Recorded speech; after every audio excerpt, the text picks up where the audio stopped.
कुलदेवी कौन है? एक नास्तिक की सच्ची कहानी। कुलदेवी या देवता कुल या वंश के रक्षक देवी देवता होते हैं। ये घर परिवार या वंश परंपरा के प्रथम पूज्य तथा मूल अधिकारी देव होते हैं। इनकी गणना हमारे घर के बुजुर्ग सदस्यों जैसी होती है, अतः प्रत्येक कार्य में इन्हें याद करना जरूरी होता है। कुलदेवी को लेकर मान्यता है कि बिना उनकी कृपा के कुल का वंश किसी काम का नहीं रहता है। अधिकतर किसी न किसी परेशानी का सामना करना पड़ता है। माना जाता है कि अगर कुलदेवी या देवता रुष्ट हो जाए तो पूरे कुल का नाश भी कर सकते हैं। इसलिए उनकी कृपा पाने के लिए पूजा करते समय कुछ चीजों का जरूर ध्यान रखें। ये कहानी एक नास्तिक लड़के की है जिसका नाम था राकेश, लेकिन उसे अपना ये नाम पसंद नहीं था, इसलिए उसने अपना नाम रॉकी रख लिया था। वह अपने गांव से दूर एक शहर में एक डांसिंग क्लब में काम करता था और हमेशा रंग भरी जिंदगी जीने में मसरूफ रहता था। सुबह से शाम तक उसका जीवन नाच गाना और शराब में ही व्यतीत होता था। एक बार की बात है, वह अपने काम से कुछ दिनों के लिए दूर होना चाहता था। दरअसल वह शोर शराबे वाली जिंदगी से बोर होने लगा था और वह अपने जीवन में कुछ बदलाव ढूंढ रहा था, लेकिन उसके गांव के अलावा और कोई दूसरा स्थान नहीं था जहां वह जा सके। तभी रॉकी अपने दादाजी के बने गांव के घर में जाना तय करता है और कुछ दिन वहीं रहने का विचार बनाता है। दरअसल कुछ साल पहले रॉकी के माता पिता इस दुनिया से जा चुके थे और वह अनाथ हो चुका था। उसका आगे पीछे कोई भी नहीं था। गांव जाना भी उसे अच्छा नहीं लग रहा था, लेकिन मजबूरीवश वह गांव के सफर पर निकल जाता है। जैसे ही वह गांव की सीमा रेखा पर में पहुंचता है, उसकी नजर एक बरगद के पेड़ पर पड़ती है जिसके चारों तरफ लोगों का हजूम लगा होता है और गांव के लोग बरगद के पेड़ को लाल कलर के चंदन से रंग रहे हैं। रॉकी को यह सब देखकर अजीब लगा। दरअसल वह इन सब मान्यताओं पर कोई यकीन नहीं करता था। उसे यह सब ढोंग लगता था। रॉकी गांव के अंदर अपने घर की ओर बढ़ जाता है और अपने घर पहुंचकर देखता है कि घर की हालत बहुत जर्जर हो चुकी थी, लेकिन फिर भी वह रहने लायक तो था ही।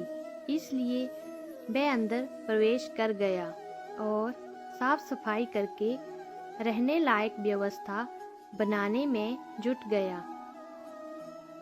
गांव में कुछ पड़ोसी इतने सालों के बाद इस घर को खुलते देखते हैं तो उस लड़के से पूछ बैठते हैं, बेटा तुम कौन हो? तब वह अपना परिचय देता है और कहता है, यह मेरे दादाजी का घर था। तभी वह अपने दादाजी का नाम बताता है। गांव के बुजुर्ग लोग उसे पहचान लेते हैं और कहते हैं, बेटा कोई आवश्यकता हो तो हमें बताना और जब तक तुम्हें रहना है आराम से रहो।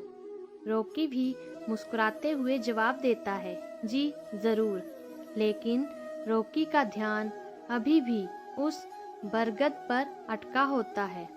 तभी रॉकी एक बुजुर्ग व्यक्ति के पास जाकर बरगद के पेड़ से जुड़ी हुई बातों को पूछता है तो बुजुर्ग व्यक्ति बताते हैं कि वहाँ हमारी कुल देवी है जिसकी पूजा हम हर महीने करते हैं और उन्हीं की वजह से इस गांव में खुशहाली बनी रहती है। बुजुर्ग व्यक्ति की बात सुनकर रॉकी जोर जोर से हंसने लगता है और कहता है, आज के ज़माने में भी आप लोग कितनी पिछड़ी हुई बातें कर रहे हो। आज कंप्यूटर का ज़माना आ चुका है, लेकिन आप लोगों को वही पुरानी रीति रिवाजों से फुर्सत नहीं है। रॉकी की ऐसी अपमानजनक बातें सुनकर बुजुर्ग को गुस्सा आ जाता है और वह रॉकी को बुरा भला कहता है। रॉकी भी बुजुर्ग की बात से नाराज होकर वहां से चला जाता है और कसम खाता है, जब तक इस गांव की इन सब रीति रिवाजों की पोल ना खोल दूं, तब तक यहाँ से नहीं जाऊंगा। अगले ही दिन शाम के वक्त गांव वाले अपनी फसलों की पूजा करने के लिए खेतों में जा रहे होते हैं और रॉकी भी उनके पीछे पीछे खेत तक पहुंच जाता है और छुपकर देखता रहता है।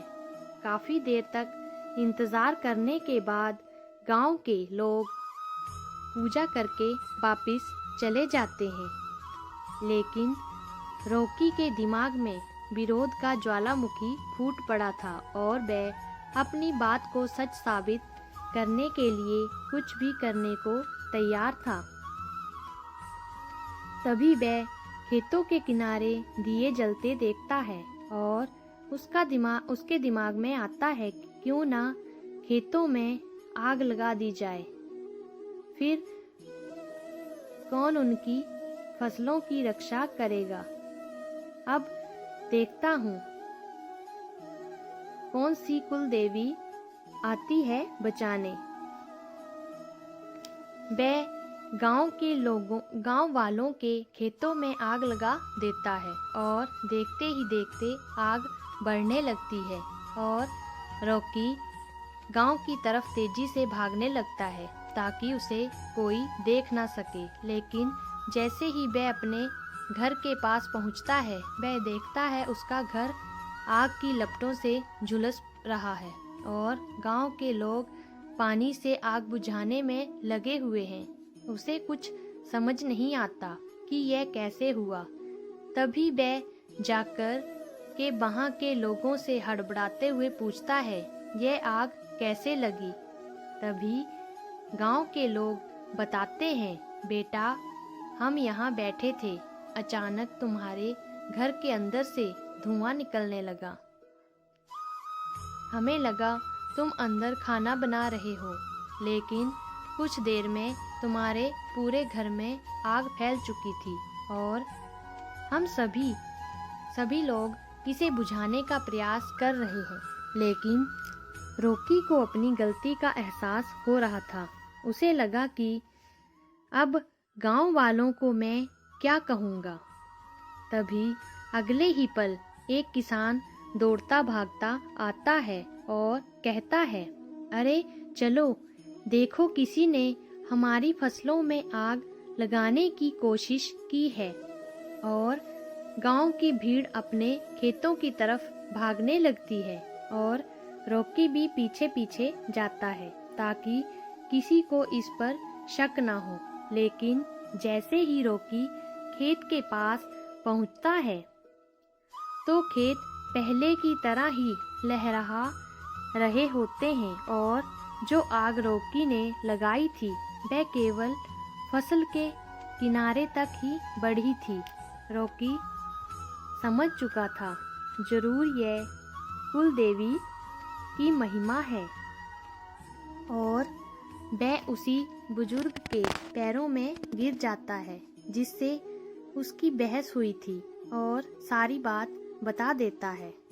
गांव वाले भी उसे उसकी नादानी के लिए क्षमा कर देते हैं। अगले ही दिन रॉकी कुल देवी के उसी बरगद के वृक्ष के नीचे जाकर गांव की परंपरा के अनुसार पूजा करता है और हाथ जोड़कर कुल देवी से अपने अच्छे भविष्य की कामना करता है। और इसी के साथ वह गांव को छोड़कर चला जाता है, लेकिन इस घटना ने एक नास्तिक व्यक्ति को आस्था से जोड़ दिया था, जो कि कुल देवी का ही प्रताप था। दोस्तों, अगर आपको हमारी आज की वीडियो पसंद आई हो तो हमारे इस YouTube चैनल को लाइक, शेयर और सब्सक्राइब करें। आपका बहुत बहुत धन्यवाद। जय श्री कृष्णा।